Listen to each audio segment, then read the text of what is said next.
Buenas noches, mis hermanos, que el Señor te continúe bendiciendo. En el día de hoy daremos por culminado la lección número 5 acerca de la oración.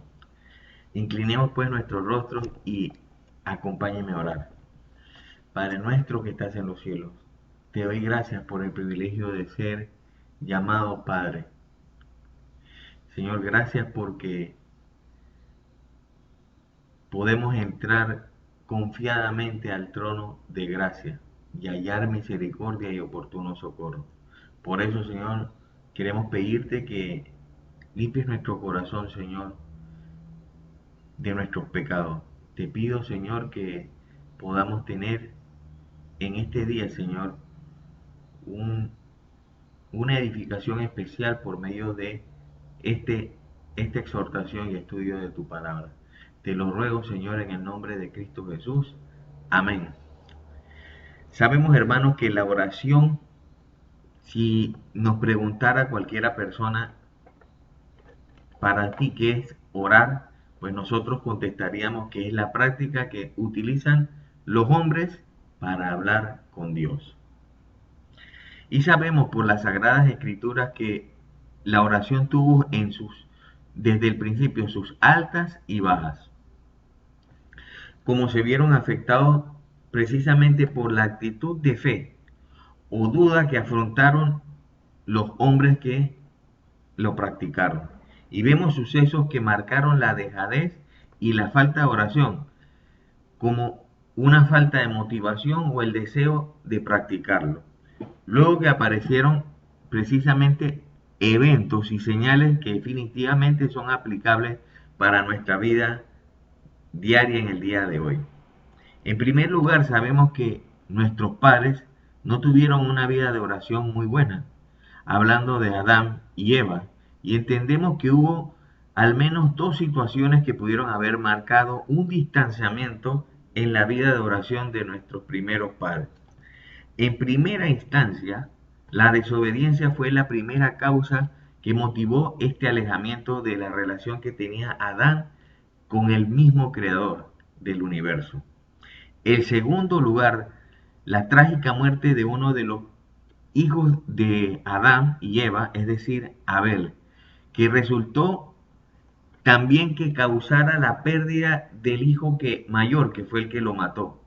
Sí, porque sabemos que Caín mató a su propio hermano Abel.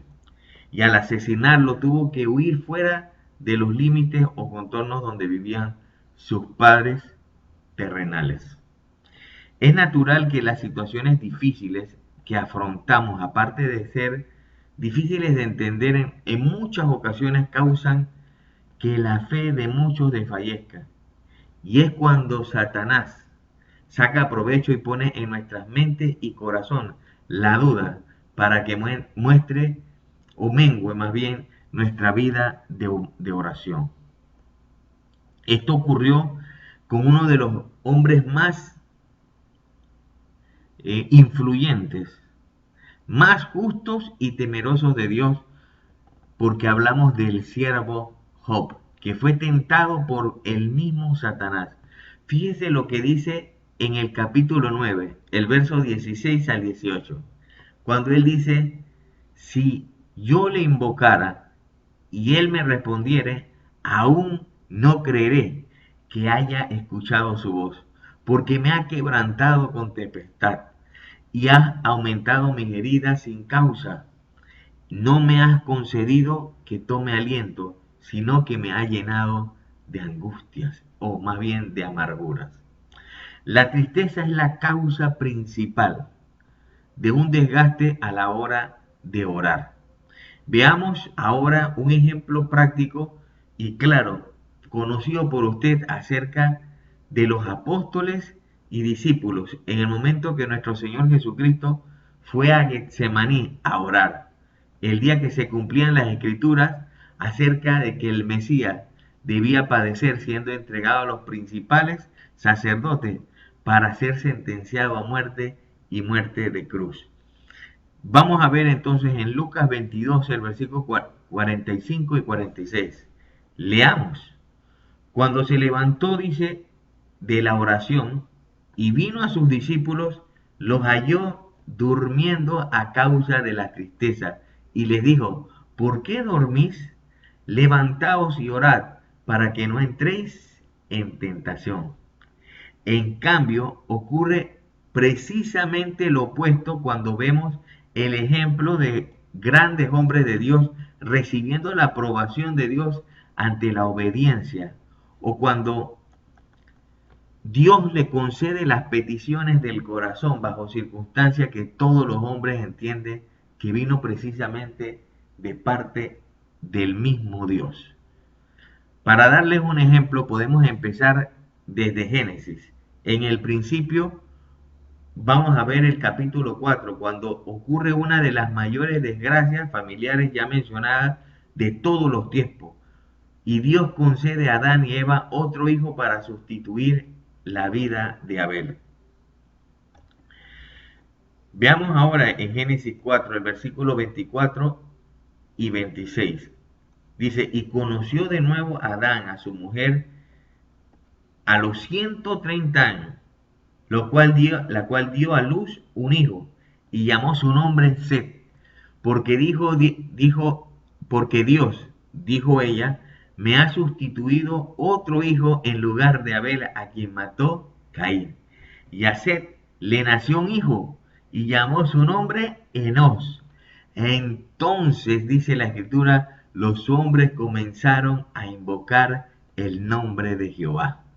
Fíjese cómo las Sagradas Escrituras revelan que los hombres comenzaron a invocar el nombre de Jehová, es decir, a orar, o sea, a hablar con Dios luego que Set le naciera su hijo Enos. Esto quiere decir que Enos, el primer hijo de Set, fue el fruto de una oración que le contestó Dios a Set de manera sobrenatural. Lo maravilloso de esto es que Dios, o más bien que esto provocó que los hombres comenzaran a buscar a Dios de la misma manera como Set se acercó a Dios luego de recibir esta grande bendición.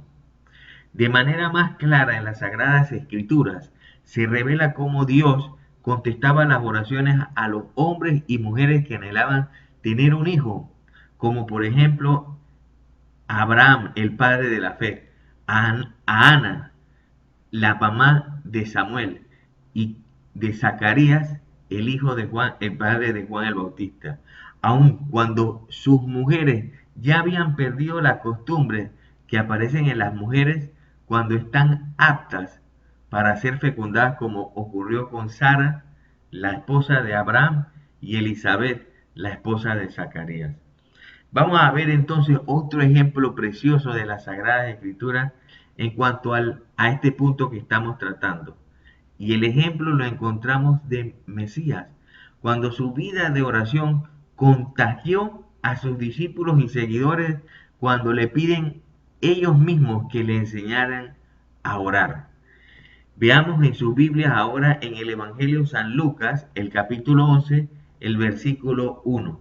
Y dice así, aconteció que estaba Jesús orando en un lugar y cuando terminó, uno de sus discípulos le preguntó, enséñanos, más bien le dijo, Señor, enséñanos a orar, como también Juan enseñó a sus discípulos. De manera que la práctica de la oración se ve influenciada o afectada directamente conforme a la actitud como usted ve la vida desde su interior, o sea, desde el corazón. Dicho de otra manera, si en mi corazón pienso en las cosas malas que me suceden, las tristezas, el desagradecimiento y las quejas impedirán que mi vida de oración esté activada. De lo contrario, ocurrirá si soy obediente a Dios y amo a Dios sobre todas las cosas, como dice el Señor. Aún en las tristezas y situaciones más difíciles, veré que mi Señor permitirá todas las cosas para ayudarme a bien. En otras palabras, veré la vida que Dios me ha concedido con agradecimiento y gozo, lo cual motivará que mi vida de oración se vaya activando para bien, o sea, siga mejorando.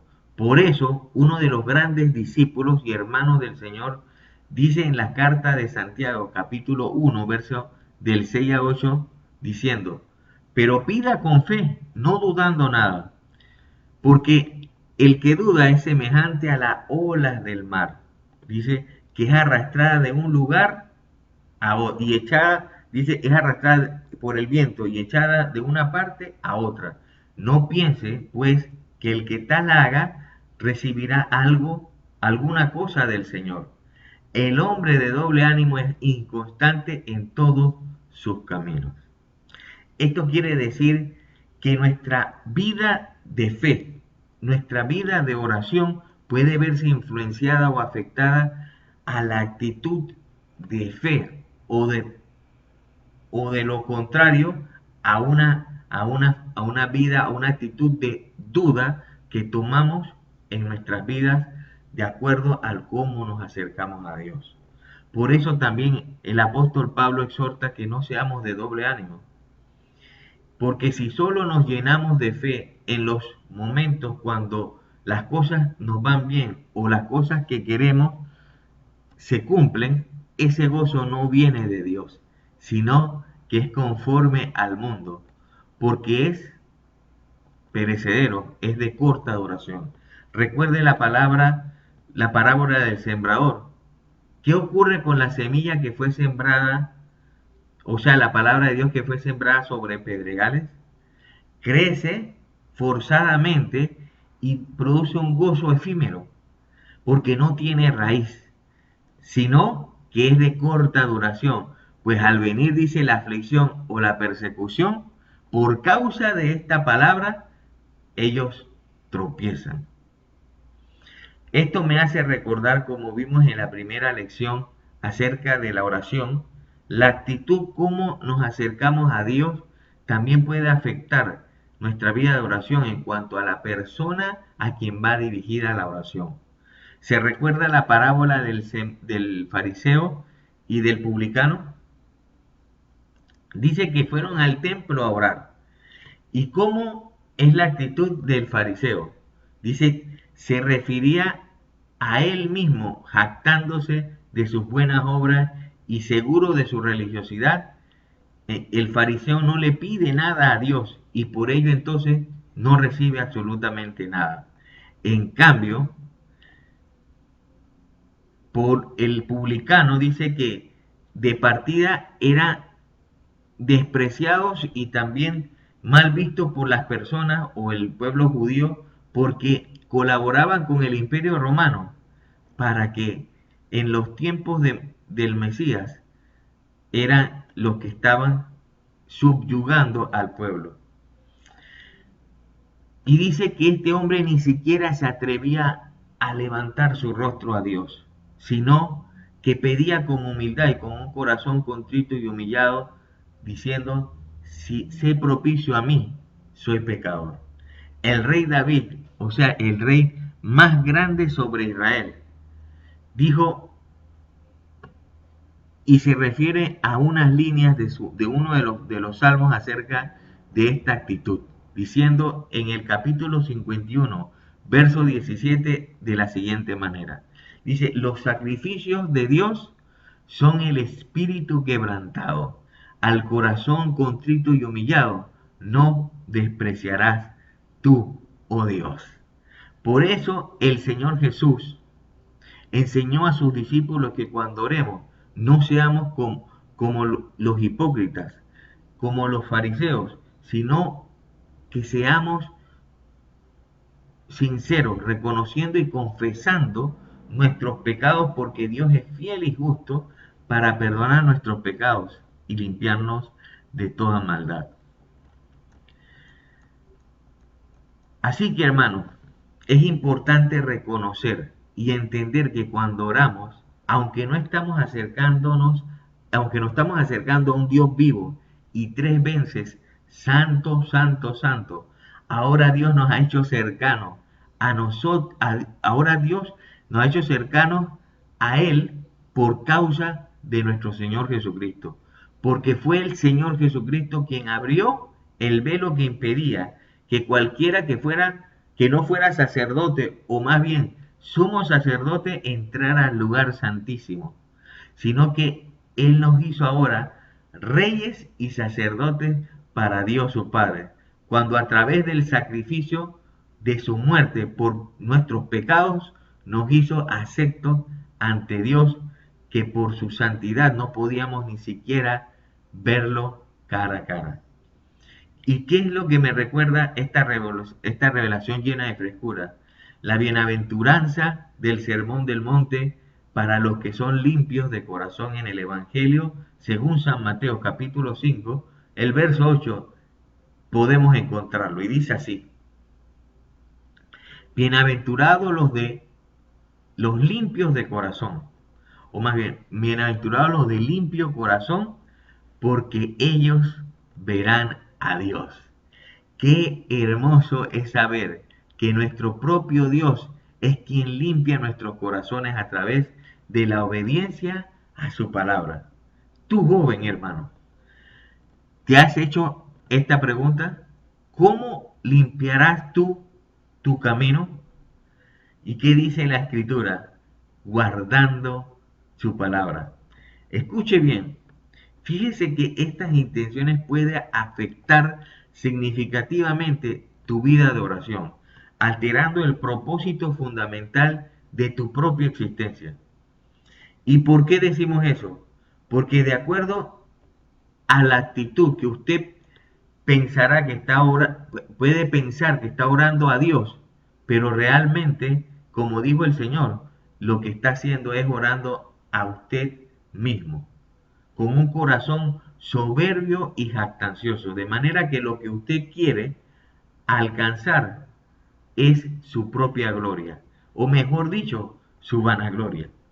En cambio, cuando oramos con un corazón contrito y humillado, sabiendo que somos pecadores y que por nuestra causa fue quien murió el Rey de Reyes y Señor de Señores, la gloria se la estamos dando a Dios, que precisamente debe ser el propósito fundamental de nuestra santa existencia.